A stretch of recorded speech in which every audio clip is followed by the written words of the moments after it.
Bismillahirrahmanirrahim. Hadirin hadirat yang dimuliakan Allah Subhanahu wa taala. Alhamdulillah, di pagi hari ini kembali kita bisa duduk di Masjid Nidahul Ilmi Kapling Beliung Suku Pangbatang. Salawat dan salam tak lupa kita hadirkan kepada Rasul kita Nabi besar Muhammad sallallahu alaihi wasallam.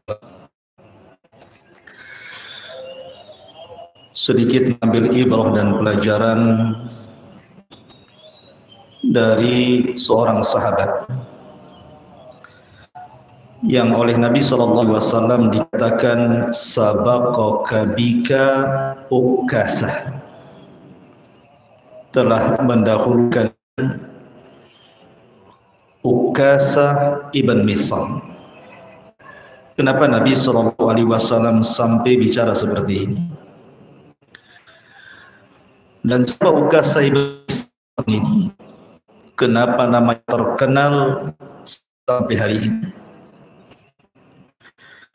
Ukasah ibn Mihsan ini masuk as-sabiqul awwalun, orang yang mula masuk Islam dari deretan as-sabiqunal awwalun, dari sahabat muhajir. Orangnya ganteng, putih, tinggi, dan wibawa. Sampai-sampai Nabi SAW selalu menjadikan Ukasah ini pemimpin dalam pasukan. Jadi kalau Nabi SAW mengirim semacam sariyah, pasukan khusus untuk memata-matai musuh ataupun menyerang musuh, maka Ukasah ini selalu menjadi pemimpinnya. Ketika kemudian sahabat-sahabat Nabi hijrah dari Mekah ke Madinah, maka Ukasah pun ikut hijrah dari Mekah ke Madinah. Maka peperangan pertama kali yang sejarah mengatakan perang pembeda antara hak dan yang batil, perang dengannya Allah Subhanahu wa taala tetap diibadahi sampai hari ini sampai kiamat, yang disebut dengan perang Badar. Ukasah ini terkenal keberaniannya sampai mujad Nabi SAW dalam perang Badar ini kepada Ukasah ibn Mihsan ini. Jadi Ukasah ini sangat berani ketika perang, sampai dia melawan banyak musuh, berakhir pedangnya patah sehingga tidak bisa digunakan. Akhirnya kemudian dia datang kepada Nabi SAW mengadu soal pedangnya itu, karena pedangnya patah, tinggal genggamnya saja dan tidak bisa berperang lagi tanpa pedang. Maka disebut dalam Bidayah wa Nihayah Katsir, Nabi SAW kemudian memberikan tongkat dari kayu. Kemudian Rasul, ambillah tongkat ini, gunakan pedang, gunakan sebagai pedang. Tongkat itu diambil oleh Ukasah ibn Mihsan, tiba-tiba tongkat itu betul-betul jadi pedang. Warnanya sangat putih dibandingkan pedang yang lain, dan pedang itu diberi nama Saiful Udi. Ud itu artinya dahan dari sebuah pohon,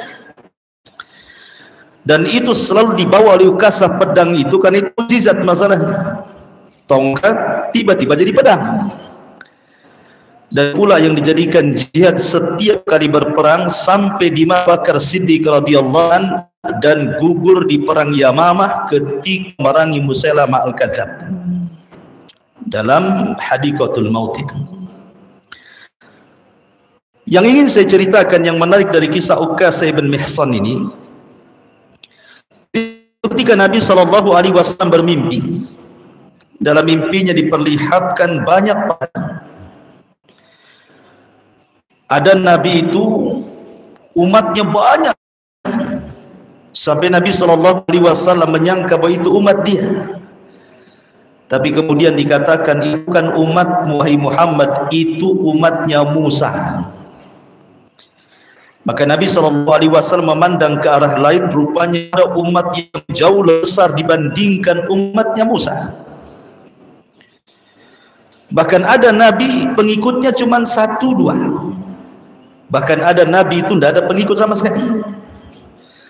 Bukan berarti kemudian Nabi yang tidak punya pengikut itu tidak berhasil dalam dakwah. Tidak, keberhasilan dakwah itu bukan banyak dan sedikitnya pengikut. Keberhasilan dakwah itu karena kita bisa menyampaikan kebenaran. Kita bisa menyampaikan kebenaran, yang hak dikatakan yang batil dikatakan batil, yang syirik dikatakan syirik, yang tauhid katakan tauhid, yang sunnah katakan sunnah, yang bid'ah katakan, yang maksiat katakan maksiat, yang taat katakan taat. Qulil haq walau kana murrah, katakan yang benar walaupun itu pahit rasanya, kata ulama. Jadi keberhasilan dakwah itu kalau kita bisa menyampaikan kepada umat. Lah, ada Nabi itu tidak punya pengikut sama sekali. Apa kita katakan gagal dakwahnya? Tidak. Mereka berhasil karena sudah menyampaikan kebenaran, karena taufik itu milik Allah, bukan milik kita. Ketika Nabi SAW melihat umatnya jauh lebih banyak, karena kita tahu umat Islam ini penghuni 2/3 surga. Jadi 2/3 surga itu penghuninya umat Islam berdasarkan permintaan Rasul kepada Allah Subhanahu wa taala. Beruntunglah kita menjadi umat. Ada sekian banyak umat Rasul yang dilihat Rasul di padang mahsyar itu. Dikatakan kepada Nabi SAW, di antara umatmu itu wahai Muhammad, ada 70,000 yadkhulunal jannah bighairi hisabin wala adab. Ada 70,000 yang masuk surga tanpa hisab dan adab. Artinya keluar kubur saja direct masuk surga. Tidak ada proses di padang mahsyar. Karena di proses di padang mahsyar itu disebut hisab. Ini tidak pakai hisab-hisab ini, apalagi adab, direct saja sudah masuk surga. Sehingga para sahabat ini, setelah Nabi SAW menyampaikan mimpinya itu, mimpi Nabi itu wahyu, bukan kayak mimpi antum. Jadi sahabat berbincang satu dengan yang lainnya, siapa 70,000 itu? Apakah kami para sahabat, ataukah putra-putra sahabat yang tidak menyekutukan Allah kalau saja ke bumi langsung masuk Islam, ataukah siapa? Masalahnya Rasul langsung pergi itu waktu itu. Tapi ketika sahabat mulai ramai menerkan 70,000 itu, Rasul keluar. Kemudian menyampaikan siapa 70,000 itu. Rasul tidak menyebutkan orangnya, tapi Rasul menyebutkan sifat-sifatnya saja. Artinya memungkinkan para sahabat, memungkinkan juga kita. Kata Nabi SAW, siapa mereka? Alladzina la yastarqun wala yaqawun wala yatatayyarun wa ala rabbihim yatawakkalun. Pertama, orang yang tidak minta diruqyah. Ingat, minta diruqyah itu mengurangi tauhid.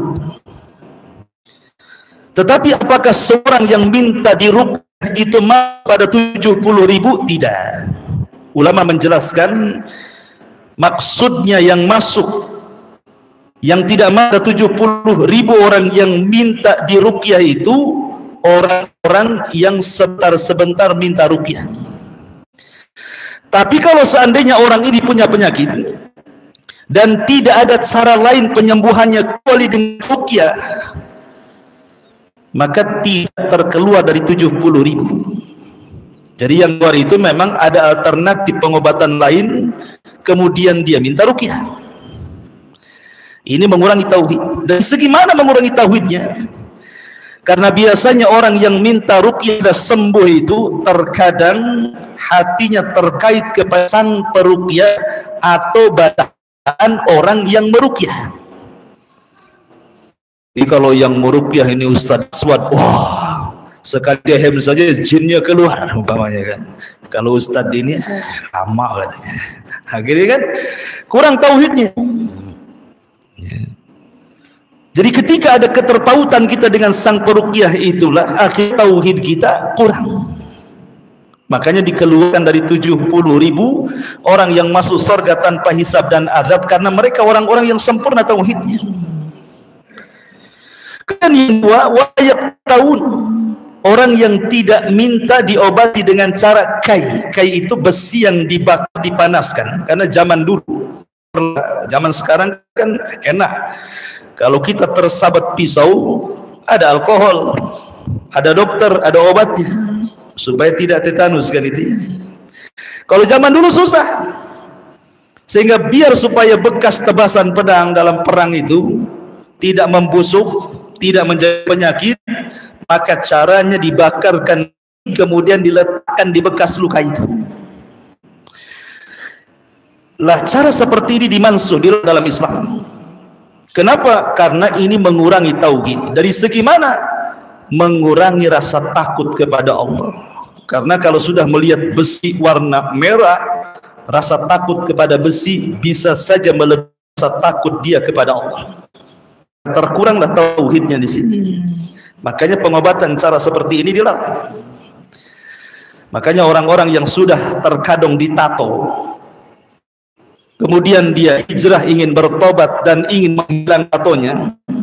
Kalau dulu kan disetrika tuh. Zaman sekarang udah canggih, udah pakai laser. Zaman pakai duit masalahnya. Kalau zaman sekarang nggak pakai setrika lagi. Kan pakai setrika panas kan gitu. Mikir tuh. Sebab kalau bertato langsung dikangi masalahnya. Jadi penyakit yang pengobatan sistem seperti ini dimansuh dalam Islam tidak bisa. Karena menakutkan masalahnya, bisa mengurangi takut.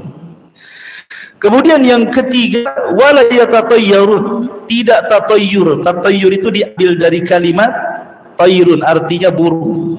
Karena di zaman jahiliyah jurusan dagang mereka cuma negara. Rihlatas syita'i wassaif. Rihlatas syita'i wassaif. Syita itu musim dingin, saif itu musim panas. Kalau musim dingin mereka tidak tahan, makanya ke negara yang dekat Yaman. Kalau musim panas mereka bisa jauh sampai ke Syam. Ya. Jadi sebelum jahiliyah ini berangkat ke Yaman atau ke Syam, pamannya mereka hendak ke Yaman, maka mereka menerbangkan satu burung. Kalau kemudian burung mengarah ke Syam, nggak jadi berangkat dagang. Makanya Syam disebut Syam dari mimis, bahasa kitanya. Ini paling nggak ada untungnya, nggak jadi tuh. Ya, maka disebut Syam oleh orang-orang Arab jahiliyah itu, karena ada tasyaumnya di situ. Tapi kalau diterbangkan arah ke Yaman, berangkat mereka. Ini hoki nih dagangnya. Lah menyandarkan hoki dan tidaknya untung dan buntungnya sebuah usaha kepada burung itu ditatayyur namanya. Kalau dulu medianya cuma burung saja, kalau sekarang macam-macam. Tatayyur di zaman sekarang bukan hanya burung saja, sampai kepada toke itu jadi tatayyur. Kalau toke hitung tuh 5 kali, mantap nih katanya. Kalau 3 kali, wah dapat. Sampai suara toke jadi tatayyur di zaman sekarang. Sampai kepada angka di London ada 13, 12 langsung 14 katanya. Mana 13-nya? Sial katanya. Sampai disialkan angka. Sampai ke tangan gatel gitu. Ini tangan kalau sebelah kanan gatel, ini ada yang ngasih duit. Sekali yang sebelah kiri gatel, debt collector datang. Kan aneh-aneh sekarang ini. Tatayyurnya itu kemana-mana. Ya. Dan itu kecil gitu ya. Itu mengurangi tauhid. Kemudian yang keempat, wa ala rabbihim yatawakkalun, dan mereka yang betul bertawakal kepada Allah. Dan ini yang paling berat. Tawakal ini yang paling berat. Inti tauhid itu ada di tawakal. Karena tawakal itu artinya i'timadul qalbi ala rabb, menyandar hati kepada Rabb itu susah sekali, teman. Apalagi kemarin di zaman pandemi itu ya, banyak orang yang di PHK, susah cari uang, wah ngeluh luar biasa. Makan apa besok nih, kalau saya dipecat nih saya bisa apa lagi. Sudah download tawakalnya sudah nggak ada. Padahal kalau kita lihat janin yang ada di perut ibu itu, siapa yang ngasih makan coba? Allah kan yang kasih makan. Kalau saja Allah juga kasih makan, gitu ya. Insting ibunya dikasih air susu, bisa hidup dia sampai jadi antum ini. Artinya bahwa tawakal ini berat, hanya bisa diucapkan secara perbuatan berat sekali. Mendapatkan hati kepada Allah itu luar biasa beratnya. Makanya Rasul mengatakan, "Lau annakum tatawakkaluna 'ala Allah haqqa tawakkuli la ruziktum kama yurzaqut tayr." Akal kata Rasul, maka kalian akan diberikan rizki seperti Allah kasih rizki burung. Keluar lapar, dah kenyang. Gimana caranya burung dicari makan coba? Allah arahkan. Makanya sering saya katakan, antum tahu binatang dinding itu cicak di dinding itu. Makanan kekayaan cicak tuh nggak suka pete, nggak suka jengkol, nggak suka pecel, nggak rawon, nggak suka. Cicak itu cuma sukanya satu, nyamuk. Coba makanannya cuma nyamuk saja. Sementara nyamuk di zaman sekarang habis kena baygon, habis kena bat nyamuk, habis kena apa lagi hit, habis kena apa lagi macam obatnya sekarang. Sehingga jatah makan cicak itu berkurang kan. Sementara menurut ahli cicak, saya bukan ahli cicak, ini menurut ahli cicak, cicak itu kalau bertelur paling sedikit 8 butir. Nah, bisa antum cek. Cicak itu paling sedikit kalau bertelur itu 8 butir. Tetapi cicak tidak ada yang ngeluh kan.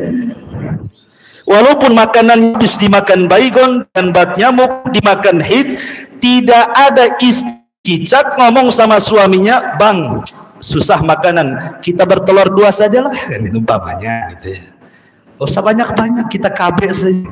Tetap saja makanan sedikit mau banyak, kapan telurnya? Manusia tidak tahu seperti cicak gitu ya. Negeri banyak, takut punya anak 3 itu. Pikirannya siapa yang ngasih makan, siapa ini, siapa itu. Tawakalnya di mana? Itu maksudnya. Sementara cicak itu subhanallah, lawannya cicak nyamuk saja. Nyamuk itu lebih parah lagi, karena rizkinya nyamuk itu ada di antum, darah antum tuh. Belum nempel saja antum sudah tepak. Takut deketi antum, nunggu antum ngorok dulu, baru datang dia. Gitu.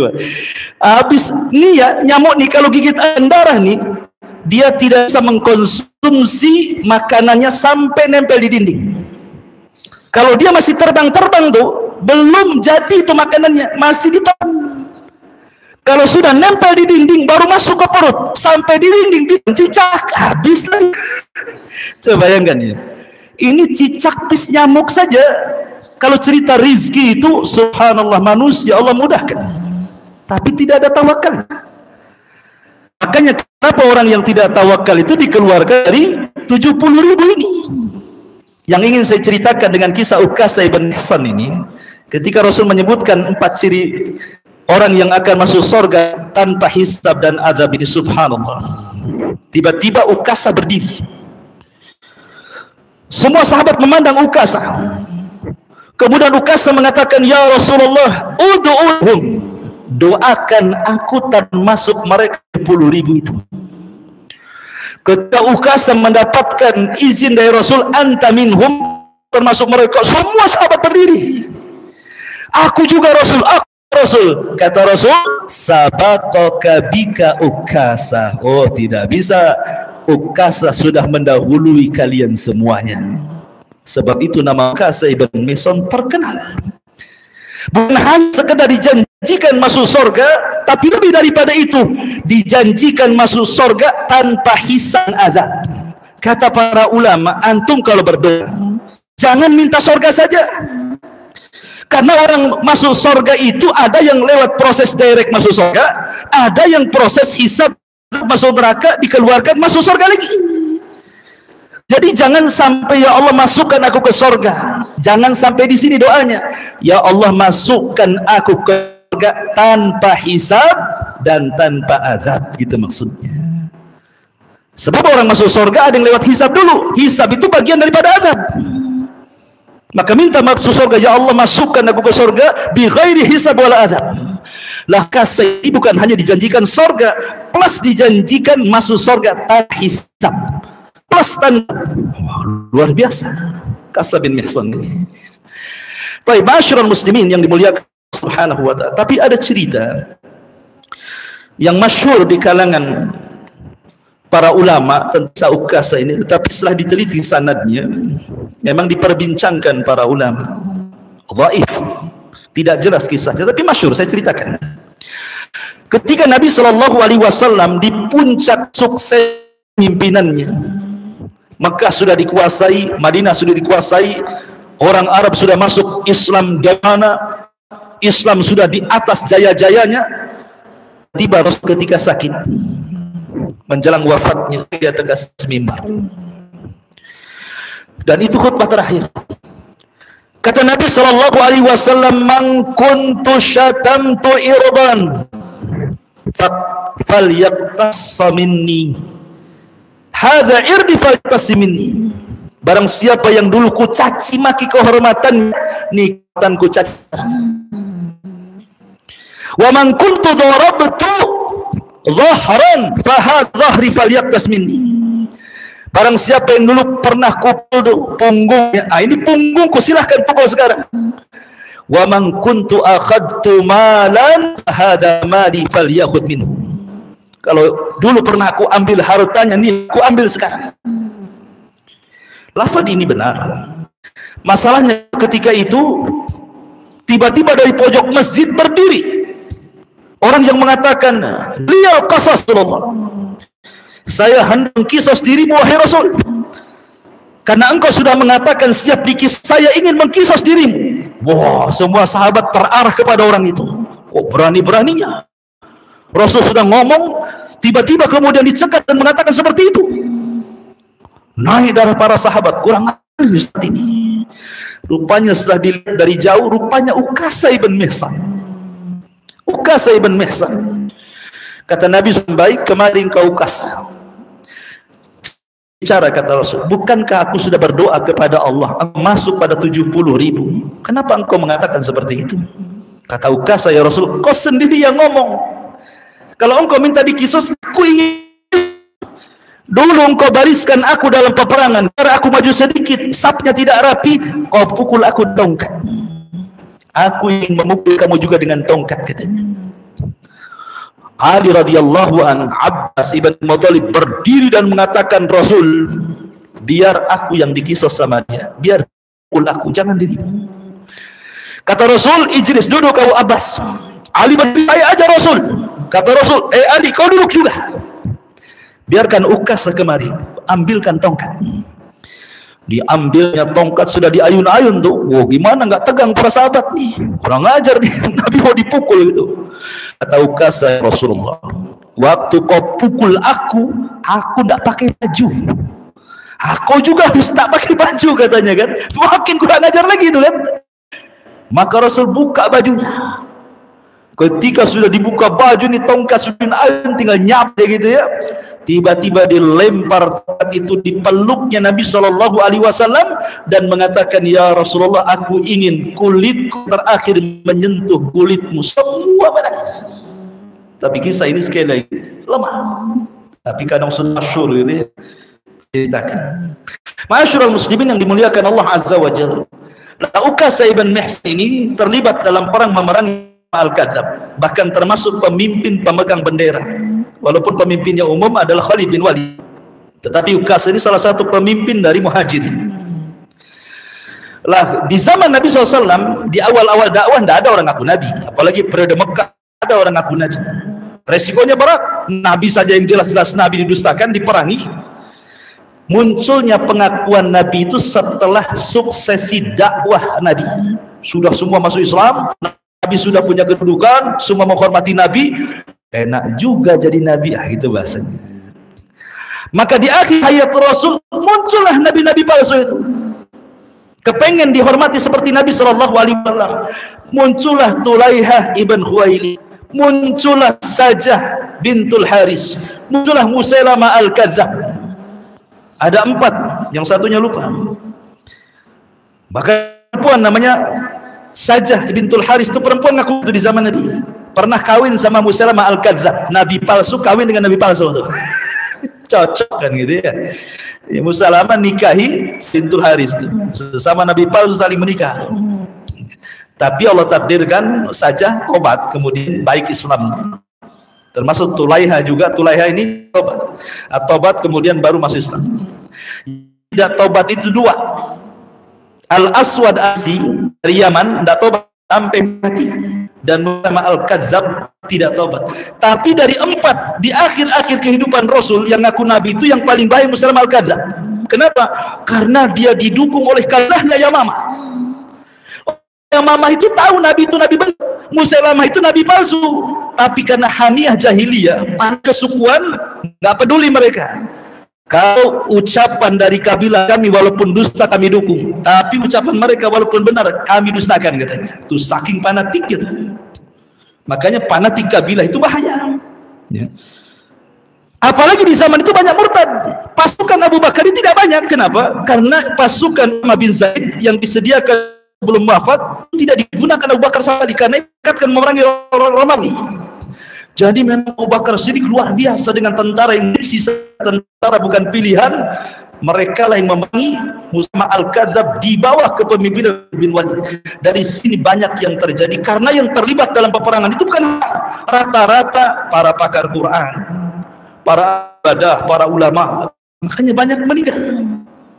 Ya, dari sini sebab pembukuan Al-Quran dari karena banyaknya para hufad meninggal, maka Umar kemudian meminta kepada Abu Bakar agar mushaf dijadikan dan dibukukan. Baru Abu Bakar pun bukukan, disebabkan perang Yamamah. Banyaknya orang yang meninggal para hufad itu. Lah, Ukasah radhiyallahu an gugur perang itu, syahid.